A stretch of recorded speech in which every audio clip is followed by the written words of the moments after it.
Salam.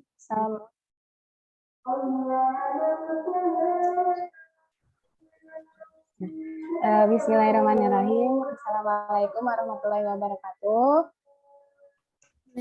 Di sini kita akan membahas terkait CBL yang ke-6, yaitu mengenai kasus kardiovaskuler. Sebelumnya saya akan menjelaskan terkait topik yang akan dibahas. Nah, terkait topik yang ke-1 itu klarifikasi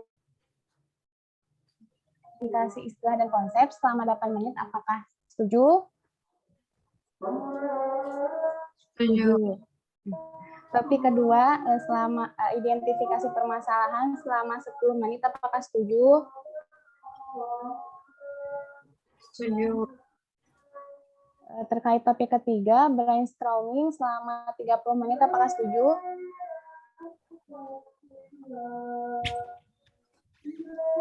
Setuju. Oke. Topik keempat, terkait analisis permasalahan selama 15 menit. Apakah setuju? Setuju. Topik kelima, terkait penentuan penyelesaian kasus selama 20 menit. Apakah setuju? Setuju. Baik. Di sini sebelumnya saya akan share screen dulu ya terkait kasusnya. Kelompok 3 udah lengkap belum? Udah, Ibu. Yang jadi moderator siapa? Saya Bu Nisa. Notulennya? Notulennya Cici, Bu. Cici. Nama asli? Aku Cici, panggil Cici Wahyuni, Bu. Cici Wahyuni. Akan dimulai dulu. Di sini sebelumnya saya akan membahas terkait sedikit kasusnya ya, di mana kelompok kita mendapatkan kasus dengan diagnosisnya itu uap pada omnium steroseptal CHF-DM dan dengan riwayatnya itu mengalami mengalami DM dan hipertensi. Kemudian di mana pasien ini sudah mendapatkan riwayat obat yaitu glimetidine 1 kali 2 mg, pioglitazone 1 kali 1 tablet dan metformin 2 kali 500 mg. Kita mulai saja ya terkait topik 1, klarifikasi istilah dan konsep. Apakah ada yang ditanyakan teman-teman?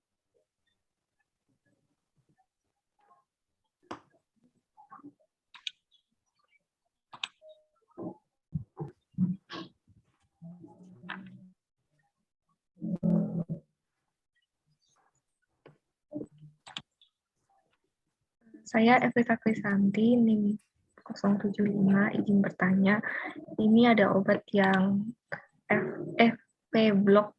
Itu obat untuk apa ya? Dan isinya kira-kira apa ya?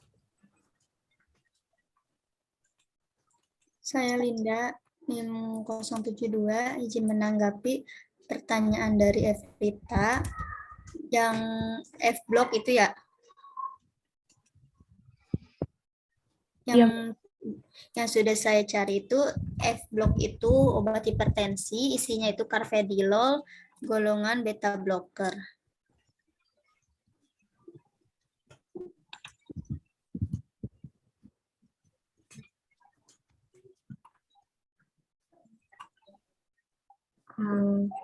Saya ingin bertanya lagi untuk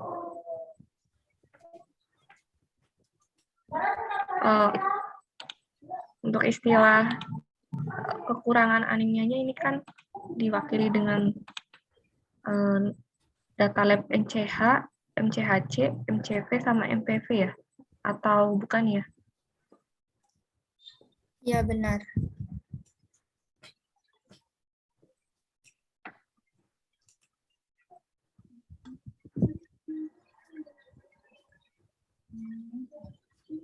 Untuk ini, saya Evita Krisanti, NIM 075. Untuk dosis Kompolak itu kan 1 kali 1 C. C-nya itu kira-kira apa ya?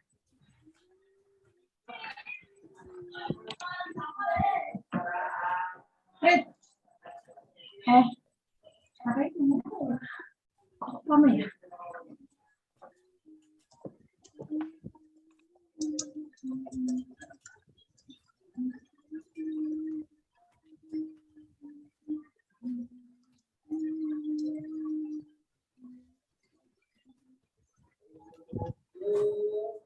Kalau saya di negara jadi satu izin jawab.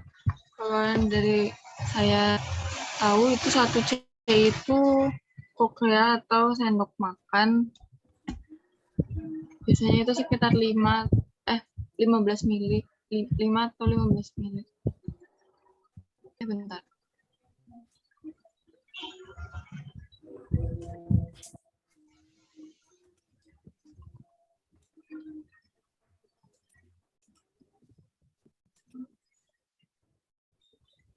Ya, kalau dari yang saya baca itu satu C itu 5 mili. Saya Nawang NIM 70, berarti ini dari riwayatnya kan ini, bukan riwayat ya, dari TTV-nya, dia tekanan darahnya itu mengalami kenaikan di hari pertama ya. Terus untuk nadinya dia normal. Mengalami penurunan di hari terakhir ya. Berarti keluhan utamanya dia nyeri dada sama sesek aja kali ya, pasien ini. Sama mungkin susah buang air kecil di hari ketiganya. Izin menanggapi, saya Evrita Krisanti, NIM 075. Tapi kayaknya nih nadinya turun terus ya, dari hari pertama sampai hari terakhir di bawah 80 terus. Apakah kayak ini kayak bermakna penurunannya atau gimana ya?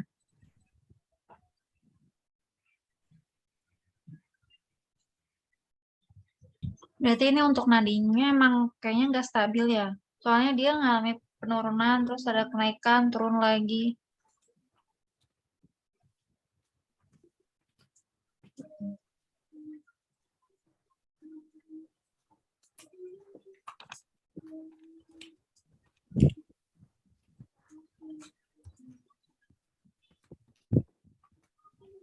Kalau dari data laboratoriumnya, rata-rata normal ya. Paling yang turun itu hemoglobin. Terus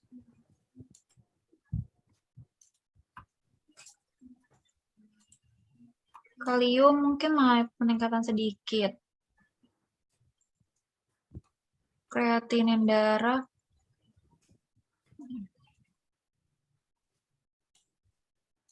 Saya Evrita Krisanti, NIM 075. Ini kan ternyata pasiennya di kamar ICCU ya. Kalau kamar ICCU itu biasanya pasiennya itu sadar atau enggak ya? ICCU itu kamar apa beda sama ICU?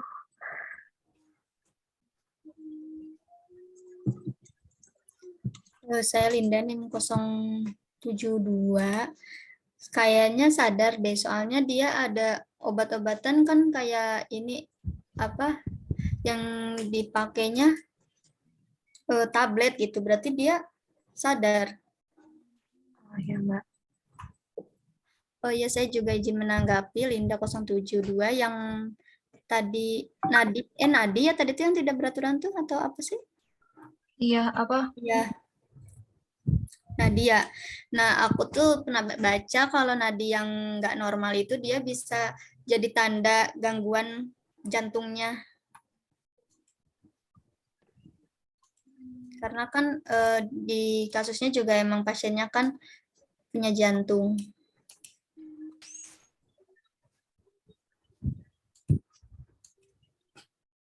Kalau dari retensi urin ini kan berarti dia tandanya buang air kecilnya susah ya, dia nggak keluar semua gitu, banyak yang tahan di kandung kemihnya. Itu gara-gara apa ya, kira-kira ada hubungannya nggak ya sama penyakit jantungnya? Saya Nawang NIM 070. Saya Cici NIM 74. Oh iya, sebelumnya apakah kamera saya muncul nggak ya? Enggak. Maaf. Izin menanggapi yang Bulan. retensi urin ya, buang airnya kan jadinya berkurang. Itu tuh karena pasiennya itu kan terdiagnosis BPH.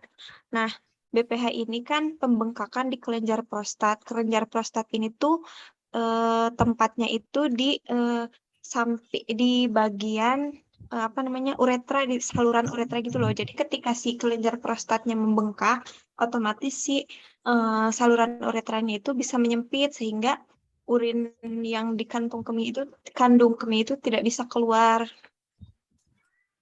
Jadi jadi urinnya tertahan gitu. Saya Linda 072 izin bertanya. Kan tadi tuh apa tuh dia tidak bisa buang air kecil kan? Tapi ada yang tahu nggak kenapa dia dikasih obat konstipasi juga? Izin ya teman-teman, waktunya 1 menit lagi untuk klarifikasi istilah. Udah habis teman-teman. Ada yang mau memberikan tanggapan atau dilanjut aja?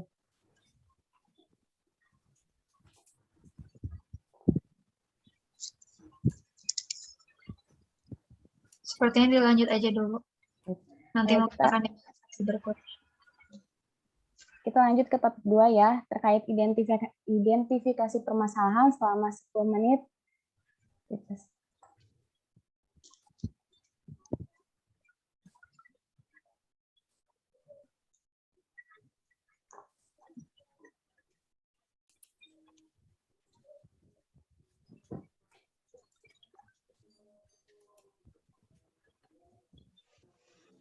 Berarti tadi saya naon NIM 70 untuk identifikasi permasalahan pada pasien ini, dia kan HB-nya turun nih 11,9. Itu kira-kira perlu ada terapi untuk HB-nya apa enggak ya? Apa kira-kira nggak perlu gitu karena belum terlalu menurun? Saya Nisa NIM 073 izin menjawab pertanyaan dari Awang ya. Ini kan HB-nya itu 11,9 dan sudah hampir mendekati 12 ya. Nah, menurut saya itu terjadinya penurunannya kan tidak terlalu tidak terlalu turun ya. Nah, kalau menurut saya itu HB-nya itu mungkin tidak perlu diberikan terapi. Penurunan HB ini ada hubungannya nggak sama penyakit yang diderita sama pasiennya? Dari diagnosisnya mungkin.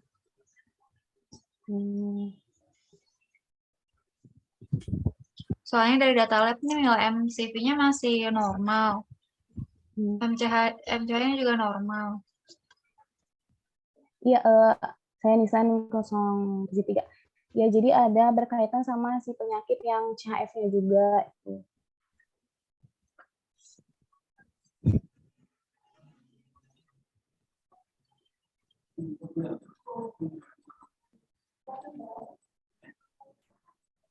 Cici NIM 74.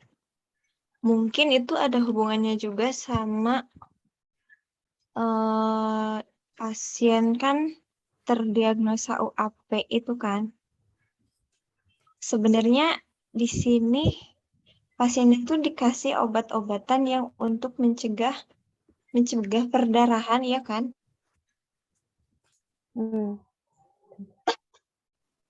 Mungkin hubungannya ke sana, tapi kurang tahu. Saya di Andaran 71 izin menambahkan sedikit. Kalau yang dari yang saya baca, kan pasiennya itu kan miokardiak infark itu ya. Nah, terus itu pengaruhnya dia itu jantungnya kan kurang memberi asupan oksigen ke darah. Nah, terus sedangkan HB itu kan hemoglobin itu kan kapasitas angkut oksigen ke darahnya. Jadi kalau dia udah miokardiak infark itu bisa menurunkan HB gitu.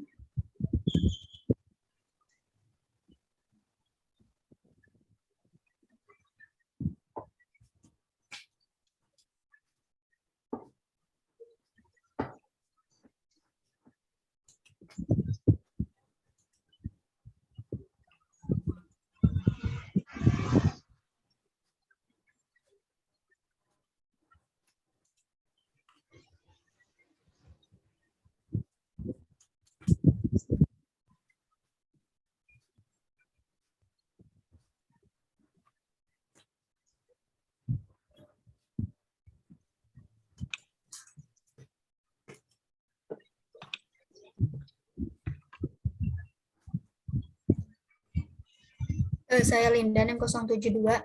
Kira-kira untuk terapi DM-nya apakah itu tetap menyesuaikan atau ada perubahan ya?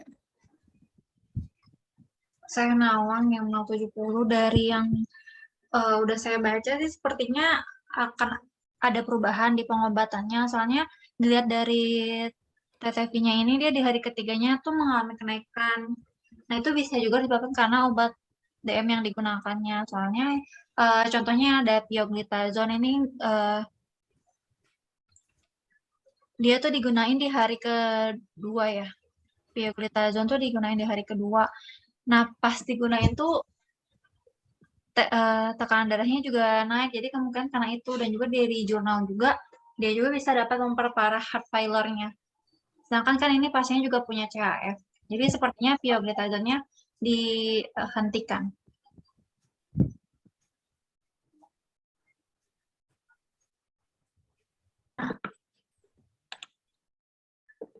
Saya Evita Krisanti, NIM 075. Jadi pakainya tuh cuma mono OHO doang ya? Sebenarnya satu OHO ya? Buat diabetes pasien.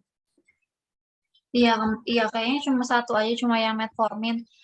Untuk yang glimepirid juga kayaknya dihentikan, soalnya sulfonylurea juga ternyata dia itu bisa memperparah hipertensi kalau nggak salah tadi saya baca. Nanti yang akan saya cek lagi. Sepertinya iya. Jadi mungkin yang di cuma monoterapi, soalnya di sini juga dia belum nggak ada data GDS sama HbA1c-nya. Jadi ini kayak terapi lanjutan gitu kali ya buat DM-nya. Jadi sepertinya monoterapi aja udah cukup. Saya Evita Krisanti, izin menanggapi. Berarti kalau nggak takutnya kalau biasanya biasanya pakai 3 terapi, tiba-tiba dia cuma pakai 1 terapi, takutnya tuh gula darahnya nggak terlalu terkontrol dengan baik gitu sih. Saya Nawang NIM 70. Nah itu mungkin entah dihentikan ataupun diganti, soalnya emang dari beberapa jurnal sama dari Perki juga pioglitazone tuh nggak boleh digunakan untuk pasien CHF gitu. Nah kalau yang glimepirid ini masih kurang yakin sih dia dihentikan apa masih tetap dilanjut. Cuma yang udah pasti dihentikan tuh pioglitazone.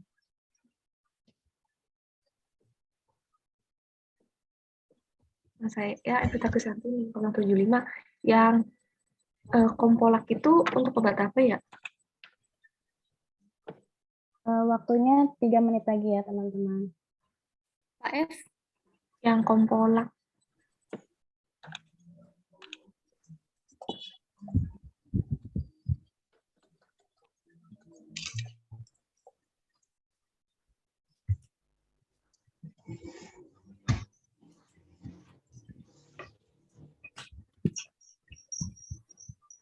Saya Nawang yang 070, Kompolak itu obat simbelit buat konstipasi. Saya Linda, NIM 072 izin menanggapi. Iya kan tadi tuh bertanya kan pasiennya resistensi urin, dia tidak bisa buang air kecil, tapi kenapa dikasihnya obat buat konstipasi? Apakah itu berhubungan atau gimana teman-teman?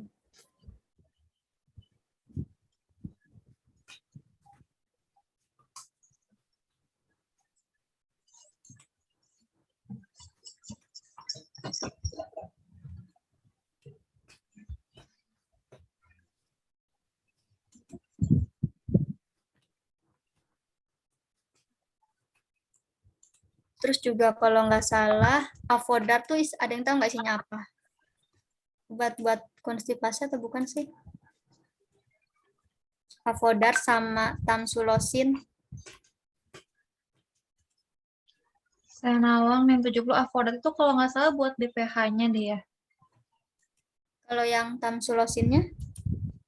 Tamsulosin kurang tahu, bentar saya cari. Waktunya 1 menit lagi Sama. ya.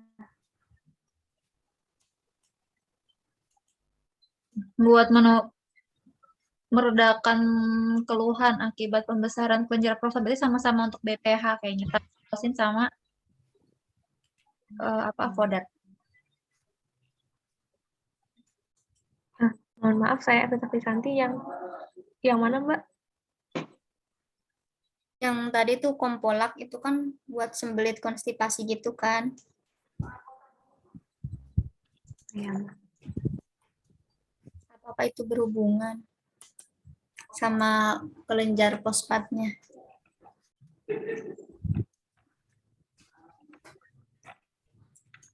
Berarti yang tamsulosin kan itu 001, berarti digunainya 1 kali sehari malam hari, kalau avodatnya pagi hari ya 1 kali sehari. Iya.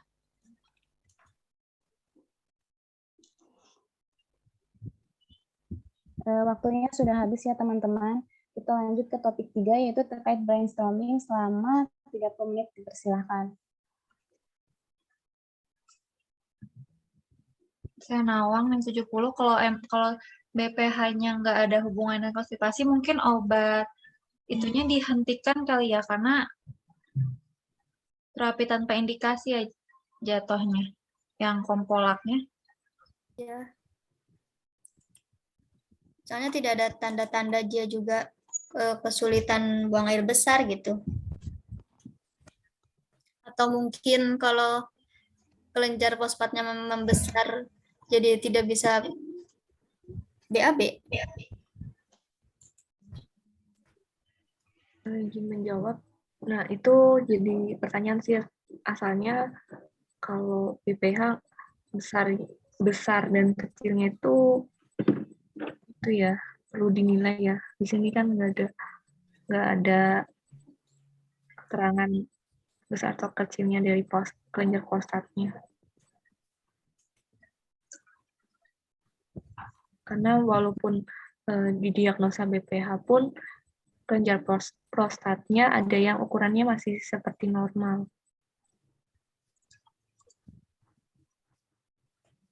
Saya Cici NIM 74 izin menanggapi. Kalau misalkan dari data retensi urinnya aja nggak bisa diasumsikan bahwa dia itu pembesarannya sudah besar, F. Kalau retensi urin itu cuma dari gejala, misalnya, jadi tuh BPH itu yang setahu saya baca itu ada yang gejala ringan, gejala sedang, dan gejala berat.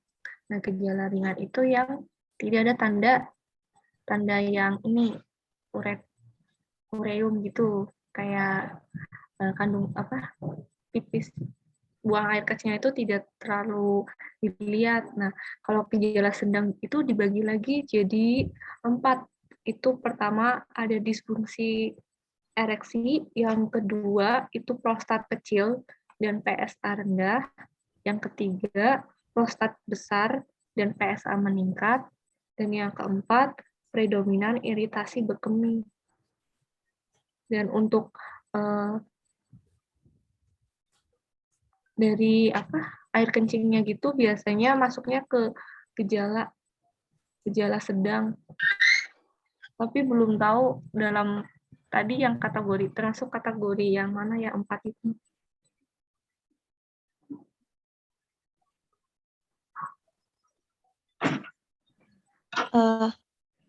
Ibu Vista, saya izin memastikan dosis yang bawah. Apa? Yang itu ke bawah dong. Bentar. Yang V-block, Bu, itu tuh 62,5 atau 6,25, Bu? 6,25. Baik. 6,25, ya. Salah ketikan. Nanti diskusinya diketik ya, yang ngasih pendapat siapa aja namanya juga. Iya, buat Ibu. klien. Nanti diketik di share screen yang ini, diketik di situ aja. Nanti aku lihat pas akhir sesi. Baik, Ibu.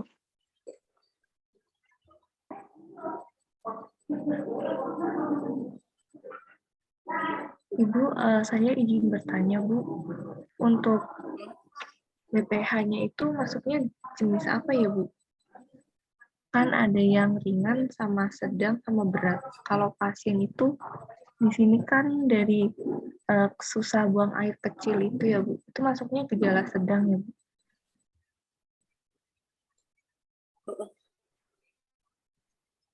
Maksudnya sedang.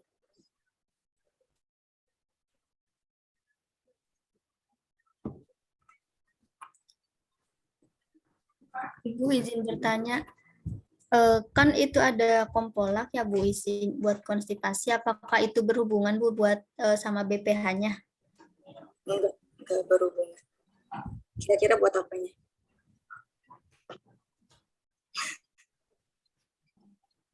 Saya nggak berhubungan sama BPH. Kira-kira buat apanya?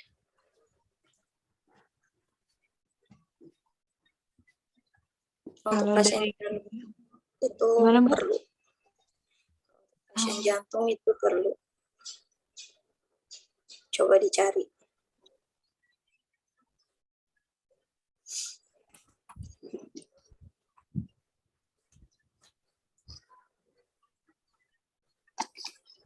Lanjut ya, saya ke room yang lain. Baik Bu. Terima kasih, Bu. Terima kasih, Bu. Ya.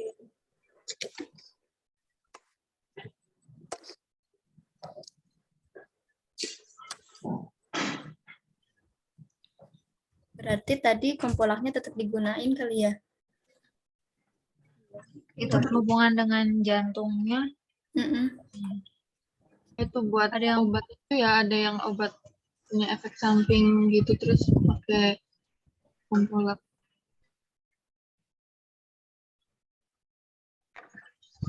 mungkin kali ya bisa jadi buat apa?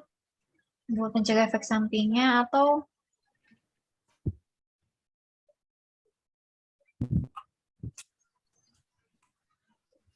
Saya Cici NIM 74.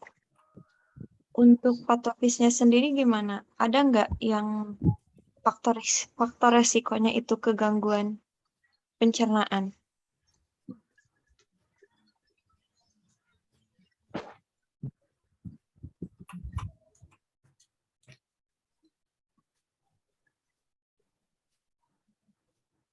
Kalau buat patofisnya aku belum dapet sih. Teman-teman ada yang udah dapet. kalau DM setahu aku nggak ada hubungannya dengan pencernaan. Ya, aku baca juga belum ada. Atau mungkin dia off label kali ya. Mungkin cari dulu.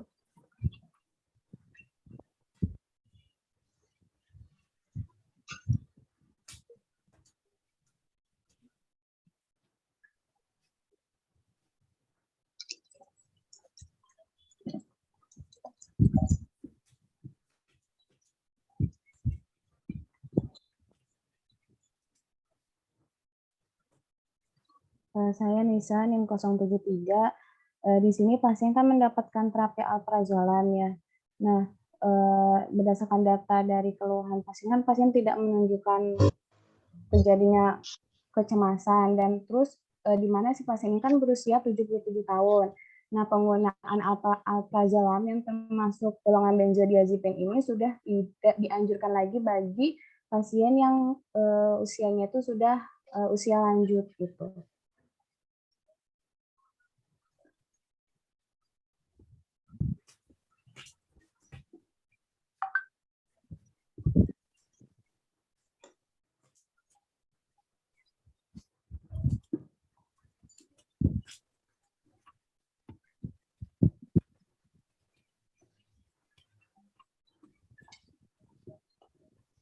Terus ini kan dia ada diagnosis hipertensi, untuk obat-obatannya ini udah sesuai apa belum? Atau ada yang harus di ini kah untuk hipertensinya, karena cukup banyak ya obat-obatannya. Saya Cici NIM 74, izin menanggapi. Untuk obat-obatan hipertensi sendiri untuk pasien obat hipertensi untuk pasien yang komplikasi kan ke jantung, terus tuh diabetes juga. Nah, itu tuh udah tepat sih sebenarnya dikasih bisa dikasih ARB atau ACI. Terus tuh kombinasinya sama beta blocker sama diuretik. Nah, diuretiknya itu diuretik tiazid. Tapi di sini pasien itu dikasihnya diuretiknya yang loop diuretik ya, yang furosemid. Saya belum mencari tahu secara dalam apakah dikasih furosemid sudah bisa mengontrol hipertensinya dan aman untuk penyakit lainnya atau belum. Tapi kayaknya sih bisa digunakan furosemidnya. Tapi nanti saya coba cari lagi.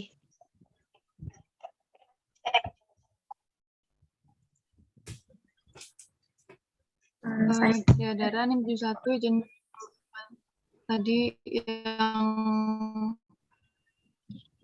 dari yang antaraseptal itu,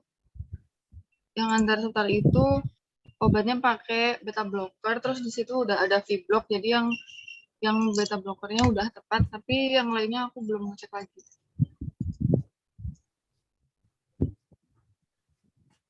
Saya Prita Krisanti, 175, izin bertanya, izin menanggapi, kayaknya yang furosemidnya itu yang cuma hari pertama aja ya. Untuk selanjutnya, kalau di data lab ya, data pasien ini, pasien hanya dikasih furosemid pada hari pertama, untuk hari selanjutnya tidak dikasih furosemid. Apa tetap dilanjut?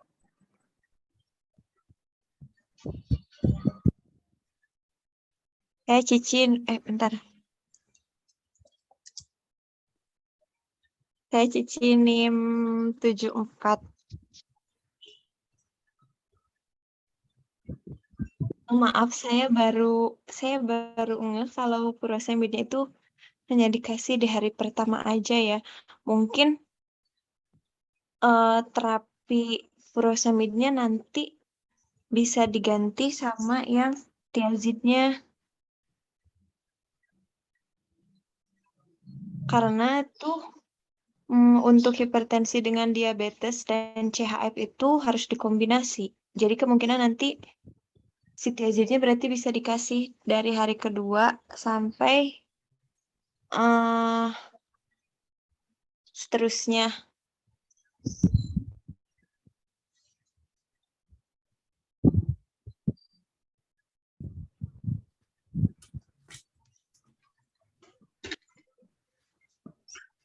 Saya Nawang NIM 70.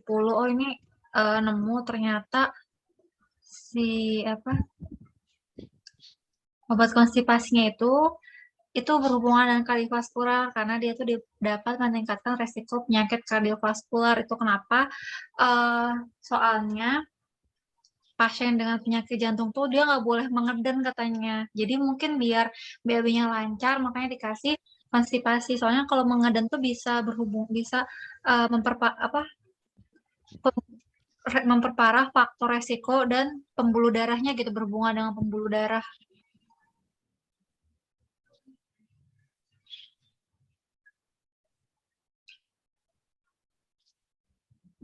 Oh, gini penjelasannya, karena saat mengedan itu kan kita akan melakukan usaha pernapasan yang kuat.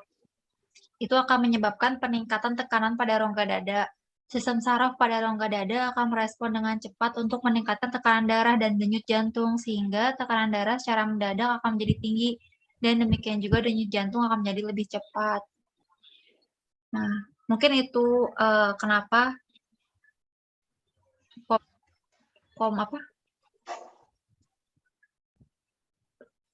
obat konstipasinya tetap dikasih gitu untuk mencegah kenaikan keparahan pada jantungnya.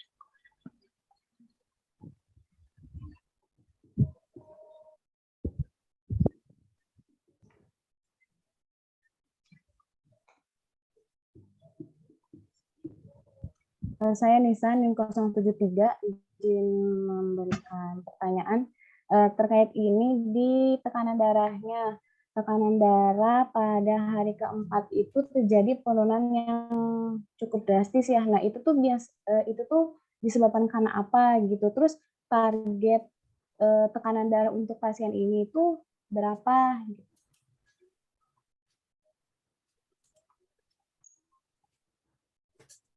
Saya Nawang NIM 70. Kalau untuk penurunan tekanan darahnya saya kurang tahu, tapi kalau untuk targetnya karena pasien ini punya DM, terus dia juga CHF, itu tekanannya target terapinya 130/80. Nah, terus untuk monitoringnya tuh dia pada DM pada CHF-nya dia tidak boleh kurang dari 120. Berarti ini kalau 103, Iya, itu udah terlalu rendah banget berarti untuk termasuknya udah terlalu rendah untuk pasien DF karena minimalnya 120. 120 per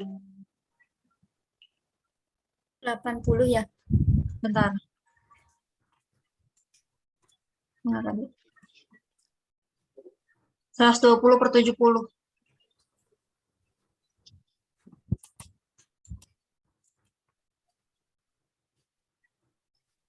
saya Cici izin menanggapi juga. Kemungkinan penurunan dan peningkatan tekanan darah pasien ini kan bisa juga karena penyakit komplikasi yang diderita pasien. Terus mungkin bisa jadi dari makanan juga bisa menyebabkan adanya peningkatan dan penurunan tekanan darah. Jadi tidak semua penurunan dan peningkatan tekanan darah yang terjadi itu tidak semua disebabkan karena obat juga sih. Maksudnya tuh tidak harus diganti-ganti karena hari ketiganya menurun juga. Hari ke 1, 2, 3, hari keempat ya. Mungkin nanti terapi non-farmakologi ataupun monitoringnya lebih ditekankan.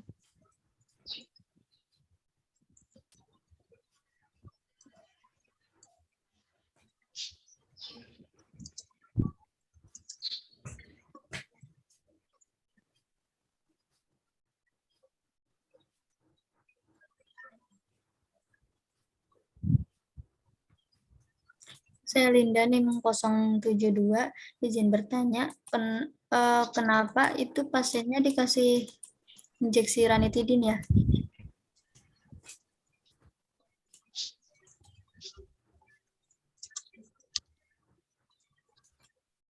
Saya Nawang NIM 70 mungkin untuk mencegah stres ulcernya kali ya, karena kan pasiennya ada di ruang ICU. Terus dia juga punya cukup parah banget penyakitnya. Dan biasanya itu kalau misalkan masuk rumah sakit itu untuk stres ulcernya tuh lini pertamanya tuh golongan H2RA. Jadi emang ranitidin yang diberikan untuk mencegah si stres ulcernya gitu. Dan juga untuk memberikan kenyamanan juga pada pasiennya. Tapi diberikannya itu emang beneran di hari pertama aja saat dia masuk rumah sakit. Kalau itu saya kurang tahu deh. Kurang tahu kalau tetap dilanjut apa cuma di hari pertama aja.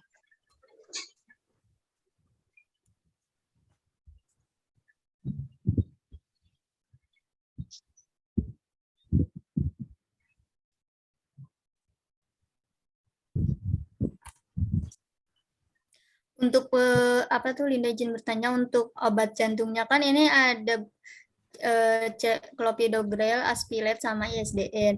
Kira-kira itu tuh apakah udah tepat apa belum ya?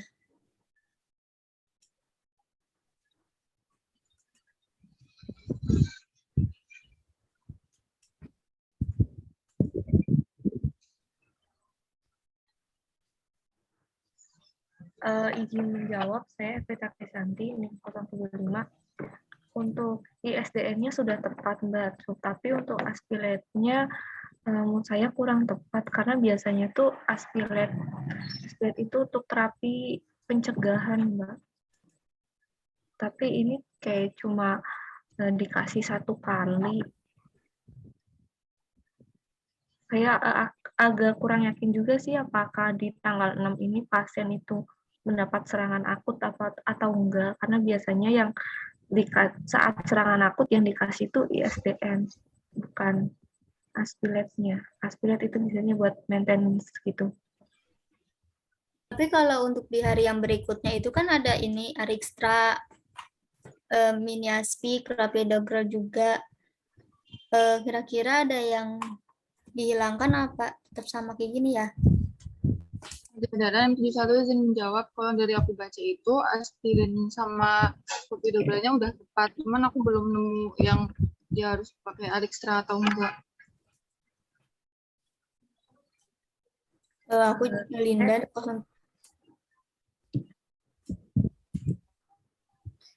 072. Tadi juga aku tuh baca kalau pasien yang memiliki denyut jantung juga dia memerlukan pengobatan statin. Nah, ini menurut saya yang atorvastatin ini juga sudah tepat. Terus yang V-blocknya juga udah tepat, ya sama-sama mengatasi buat ke jantungnya juga. Pasien perlu statin karena apa, Mbak? Kenapa? Pasien perlu statin karena apa? Perlu statin? Bentar. Itu yang atorvastatin. Karena pasiennya jantung, punya penyakit riwayat jantung, terutama apalagi pasiennya kan myocard infarct, jadi memerlukan golongan statin.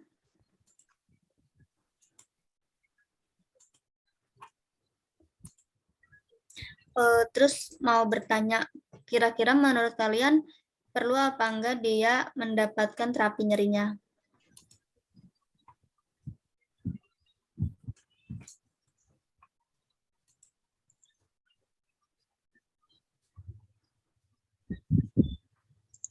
Di Andaran 71 izin menjawab, kalau dari yang saya baca itu tadi terapi nyeri itu kan bisa pakai nitrogliserin.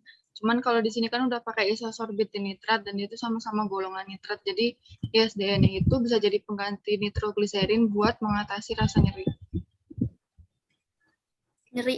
Nyerinya? Iya. Nitro buat nyeri? Iya, kalau yang dari aku baca tadi yang aku kirim ke kamu tuh.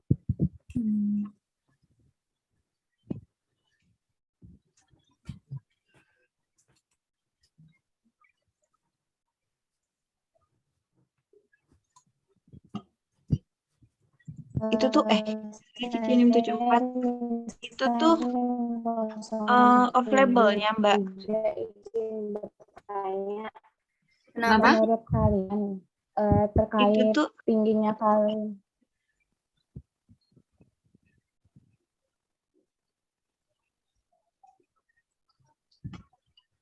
Mbak Nista tadi suaranya putus-putus. tadi Cici mau tanya apa? ini nyambung ISDN. Yang ISDN itu tuh berarti off label atau gimana, Mbak? Dari Oh, dari yang aku baca sih gitu, buat apa? Buat pain relief, nitrogliserin oral. untuk Sama apa, IP. Mbak? Mohon maaf kurang jelas. Buat rasa nyeri, dia tuh pakai nitrogliserin oral sama IP. Cuman kan ini kita udah ada nitrat, udah ada ISDN, jadi dia tuh bisa jadi pengganti nitrogliserin.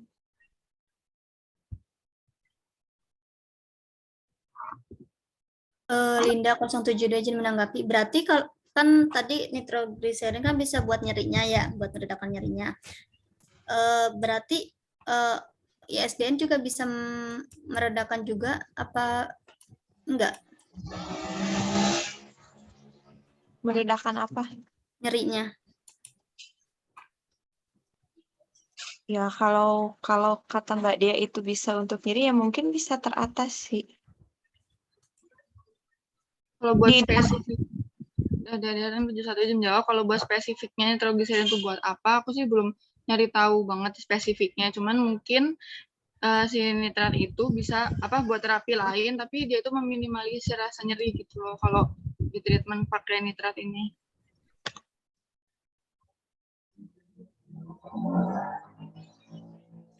Saya Nawang yang 70 mungkin ini kali ya.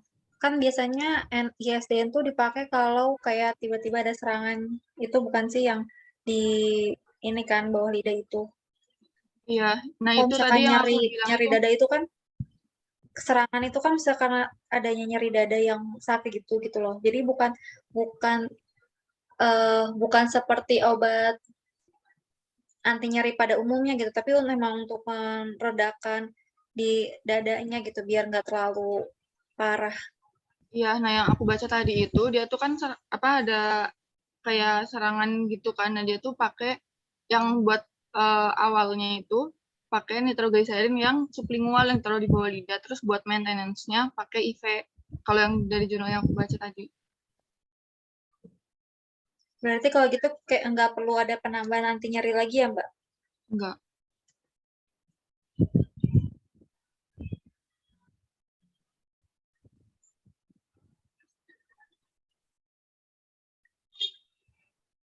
Krisanti 075. Berarti ISDN-nya itu tetap digunakan sampai kapan ya Mbak? Apa cuma hari pertama aja?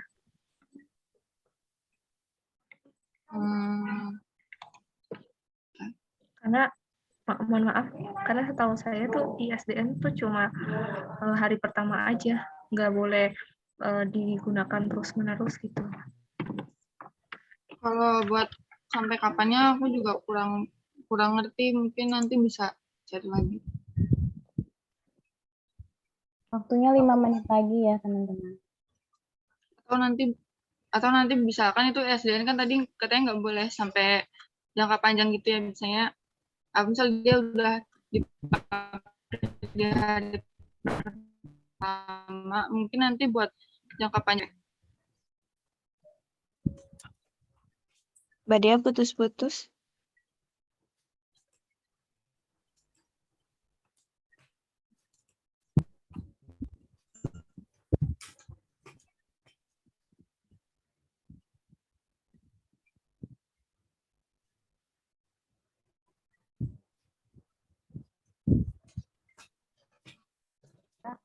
Kayaknya juga saya lihat aspirin bisa kok Putus-putus, Kecil juga. mohon maaf.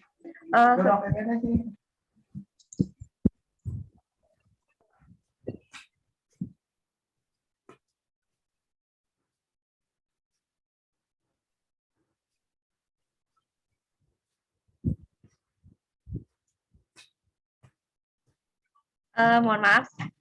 Tadi saya cari juga aspirin juga. Tadi kita pakai aspirin kan ya? Ya, pakai. Ya.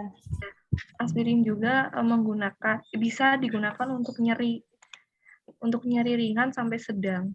Jadi mungkin ISDN-nya tetap 1 kali, maksudnya pada hari pertama dan selanjutnya tetap menggunakan aspirin. Kedengeran nggak? Ya, kedengeran Mbak.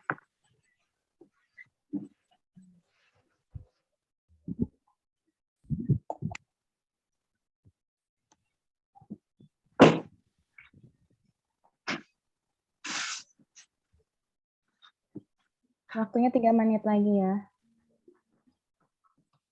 Aku mau nambahin yang tadi yang rasa nyeri. Di sini ada juga kalau misalkan rasa nyerinya nggak terkontrol itu bisa pakai morfin juga. Cuman mungkin kalau morfin itu kan agak berat gitu ya. Jadi kalau misalkan kalau nitratnya udah nggak bisa mengontrol rasa nyeri, baru dia pakai morfin intravena. Tapi Linda izin menanggapi. Tapi ini juga buat hari berikutnya rasa nyerinya udah mulai berkurang sih, mungkin iya nggak perlu. Saya Evita Krisanti ingin menanggapi. Jadi tadi aspirin menurut saya udah cukup buat mengatasi nyerinya. Linda izin bertanya. Tadi kan apa tuh aspirin tuh rencana tuh mau dihilangin ya apa? Enggak sih yang buat di hari pertama tuh? Untuk hari pertama sebaiknya dihilangkan, Mbak. Tapi untuk terapi selanjutnya jangan, Mbak, karena itu first line gitu, Mbak. Untuk antiplatelet, first line-nya itu aspirin.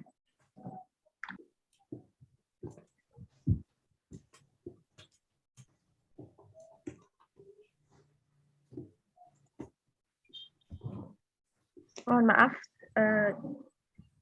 izin menanggapi, saya vitamin 075. Jadi di sini tuh antiplatelet ada dua ya, antara clopidogrel sama aspirin. Jadi kalau saya sih rekomendasi untuk clopidogrelnya yang dihilangkan. Tapi misalnya ada pertimbangan klinis lain yang membutuhkan clopidogrel, tidak apa-apa, maksudnya untuk maintenance gitu.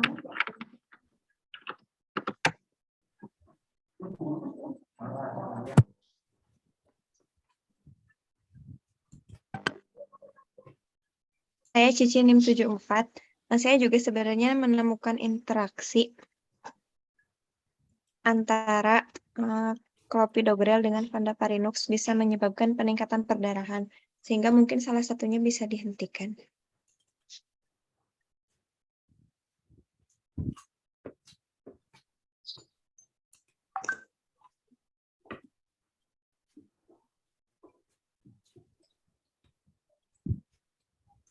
Waktunya udah habis ya teman-teman.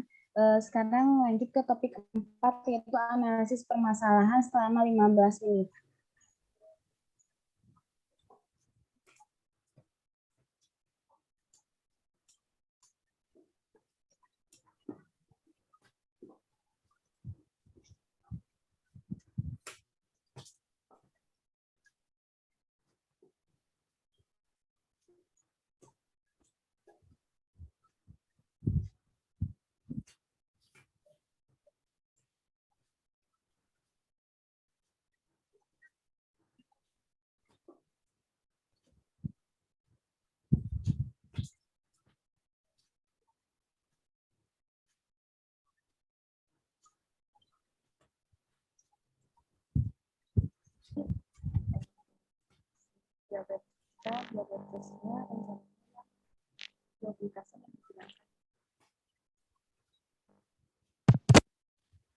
Maaf, apakah suara saya terdengar? Dengar. Ya, saya izin klarifikasi aja sih sebenarnya. Jadi pertama ya, DM itu rencananya pioglitason dihilangkan ya. Dan untuk yang hipertensi juga udah sesuai terapinya ya. Iya. Untuk hipertensi ya, kemungkinan udah sesuai. Ya, izin menambahkan sih yang BPH juga sudah kemungkinan udah sesuai karena udah menggunakan tamsulosin ya. Tamsulosin ini lebih dipilih digunakan pada orang yang memiliki komorbid kardiovaskuler.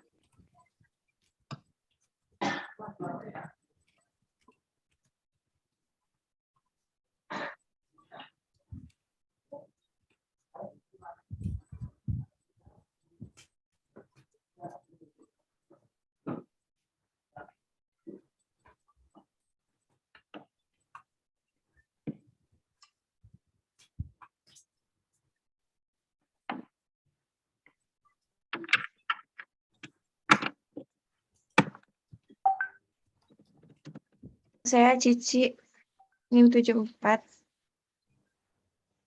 Izin bertanya, untuk terapi cairannya sendiri itu gimana? Apakah tetap dilanjutkan? Krisantin 075 tetap dilanjutkan karena tidak mengganggu dari cairan pasien gitu. Jadi tetap dilanjutkan.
Saya Linda nih 07 izin memastikan aja sih.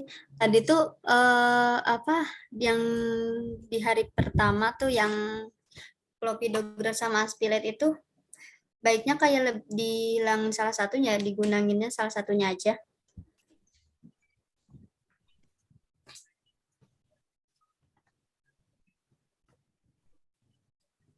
Ya, Mbak. Salah satu aja.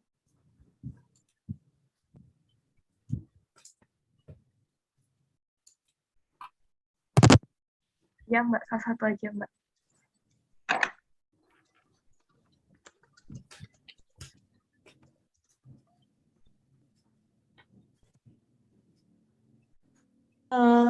Saya izin mengonfirmasi kembali, berarti untuk DRP yang pertama itu pioglitazone tidak diberikan karena adanya ADR ya. Iya. Kemudian Clopidogrel hari pertama juga dihilangkan karena tidak tepat terapinya.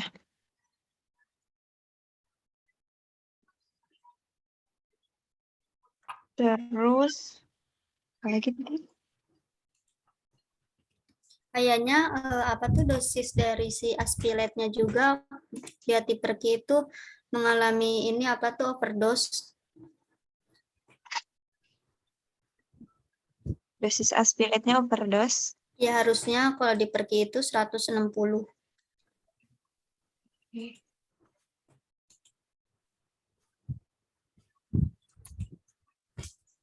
Untuk sesaknya gimana? Nah, tadi tuh aku tuh baca buat sesaknya bisa dikasih oksigen. Tapi kalau misal saturasi oksigennya itu kurang dari 90%. Nah, sedangkan kita kan nggak ada nilai saturasi oksigennya. Jadi masih ragu sih perlu pakai oksigen apa enggak.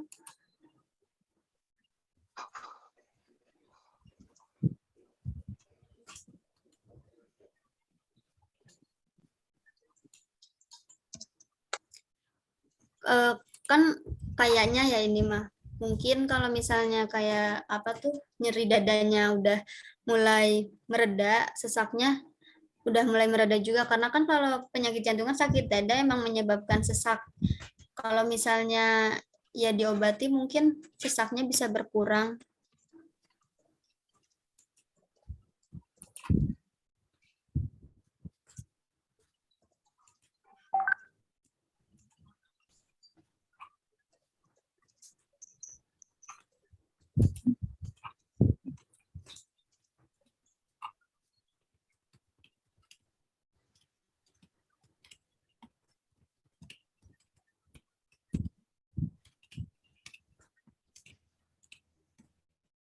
Baik teman-teman, apakah ada yang ingin ditanyakan kembali? Sudah cukup. Sudah cukup. Baik, jadi kesimpulan pada diskusi kali ini di mana penggunaan pioglitazone dihentikan, terus Covolak tetap diberikan ya, terus penggunaan alpha omeprazole dihentikan.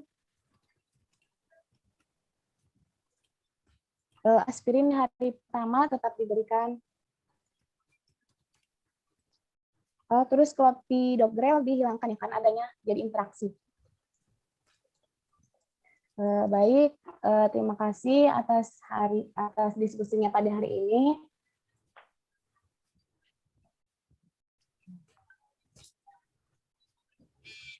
Kita selesai.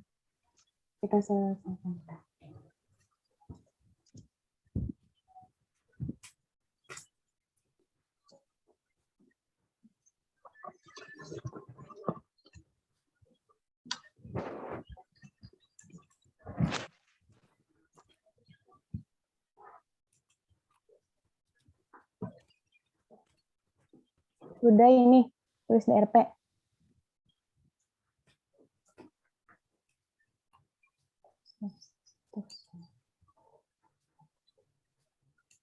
Ini sudah selesai.